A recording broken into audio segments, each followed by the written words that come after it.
What is up guys, Dan at this side. In this video, I'm going to show you how you can use Gemini in Google Gmail. So first you need to open your Gmail and then here at the top on the right side, you will see the Gemini icon if you have upgraded it to the latest version. So from there, you can just simply sign in and then use the Gemini.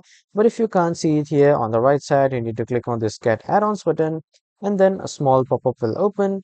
From here at the top search bar, you need to search for Gemini for emails. And after searching here, as you can see, the GPT for Gmail, which is Gemini and AI, GPT email writer, chat GPT Gemini for email. You can click on any of these, whatever you would like, and then you can install from any of these extensions.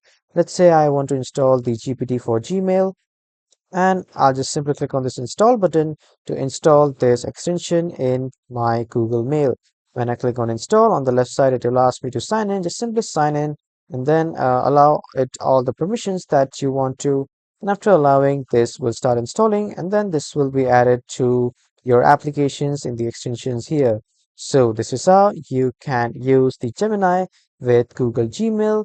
That was all for this video, everyone. Thank you guys for watching.